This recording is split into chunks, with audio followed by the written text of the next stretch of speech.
დეკემბრისთვის საარსებო მინიმუმი ნოემბერთან შედარებით 2,2 ლარით შემცირდა. ინფორმაცია სტატისტიკის ეროვნული სამსახური აქვეყნებს. მისი მიხედვით, გასული წლის დეკემბერში შრომისუნარიანი ასაკის მამაკაცის საარსებო მინიმუმი 260 ლარი და 2 თეთრი იყო. მაშინ, როცა ნოემბერში ეს მაჩვენებელი 262 ლარსა და 4 თეთრს შეადგენდა. უამრავი მოთხოვნა ჩაცმა, დახურვა, საჭმელი, სასმელი, წამლები, რაც ყველა ოჯახს ჭირდება, როგორი ჯანმრთელიც არ უნდა იყოს, მაინც ძალიან ბევრი ჭირდებათ. მე მგონი უფრო მეტი უნდა იყოს. შეიძლება რაღაცა ხდება ისეთი, რომ ვიღაცას გონია, რომ ეს არის საკმარისი. უფრო მე ხალხში უნდა გავიდნენ, ხალხს უნდა კითხონ და ხალხის ინტერესებიდან გამომდინარე უნდა გაკეთდეს, მე ასე ვფიქრობ. არც ერთ სახელმწიფოს არ უნდა, მე მგონი შეერიღავდეს მოსახლეობა და ცოტა უფრო ხალხის ინტერესებიდან გამომდინარე უნდა მოხდეს ხოლმე ეგ დათვლა. საარსებო მინიმუმი 500 ლარი მაინც უნდა იყოს, რომ იარსებოდა. დანარჩენი ახლა მარტო არსებობა ხო არ არის. სხვა მოთხოვნილებებიც აქვს ადამიანი. ხო, ყველაფერი მარტო ჭამა ხო არ არის ადამიანი. და მაინც არ არის საკმარისი. სნუფასოვანი კვებისთვის ნამდვილად არ არის. არ არის საკმარისი, რა თქმა უნდა. ორჯერ და სამჯერ მეტი რომ იყოს, კიდევ არ არის საკმარისი. ძალიან ცოტა არის. საარსებო წყაროც ცოტა არის. გაზურებულია ყველაფერი ვიზია. ხო და ხალხი გაჭირებით ცხოვრობს, უჭირს, ძალიან ბევრს უჭირს. შეხედავ შეგეცოდება.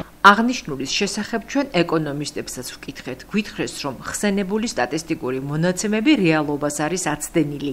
გამომდინარე იქიდან, რომ მისი დათვლის მეთოდოლოგია საკმაოდ მოძველებულია და ახალ სტანდარტებს სრულად არ შეესაბამება. ანუ მინიმალური სამხარული კალათა შედგება 40 დასახელების პროდუქტისგან და სტატისტიკის სამსახური აკვირდება ამ პროდუქტებზე ფასებს, გაიზარდა თუ შემცირდა, აქედან გამომდინარე აგრეგირებული, ანუ შემაჯამებელი ციფრი გამოყავს და ანგარიშობს ერთ შრომისუნარიან მამაკაცის საარსებო მინიმუმს. ციფრი ცოტა ახლა საკამათოა და ხშირად იწვევს მათ შორის სპეციალისტებში კამათს, მეც მოსახლეობაშიც, მეც ხშირად მithქვამს ადრე თქვენ ტელევიზიაშიდაც ასევე, რომ ეს საარსებო მინიმუმის გამოანგარიშება სტატისტიკის ეროვნული სამსახური ახდენს სწორად არსებული მეთოდოლოგიიდან გამომდინარე. ანუ ის მეთოდოლოგიას ვერ აცდება. ახლა რასად არის გამოსავალი? მეთოდოლოგიის დახვეწაშია გამოსავალი. ეს მეთოდოლოგია მიღებული იქნა თითქმის 20 წელზე მეტი ხნის წინ. ამიტომ მის მერე გარკვეული ცვლილებები განიცადა ჩვენმა ეკონომიკამ, რეგიონის ეკონომიკამ, სოფლიო ეკონომიკამ. იქ ცვლილებას საჭიროებს ასევე კალორიების რაოდენობა, რა ჭირდება ადამიანს. ხშირ შემთხვევაში ადრე ეს სპეციალისტების მიერაც იყო ნათქვამი, ჯანდაცვის სფეროს სპეციალისტების მიერ, რომ როდესაც ეს მეთოდოლოგია მიიღეს, ხელოვნურად იყო დაწეული კილოკალორიების რაოდენობაც. 20 წელზე მეტი ხნის წინ.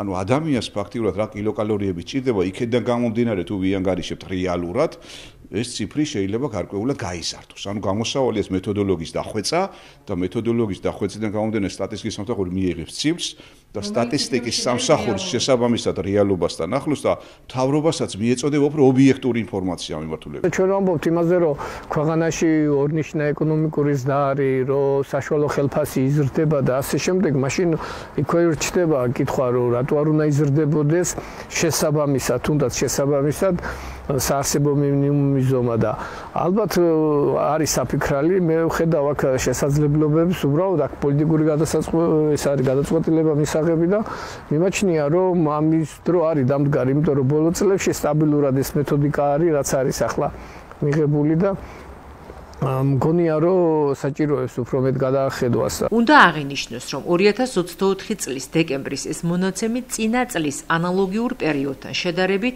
10 ლარითა და 6 თეთრით მეტია.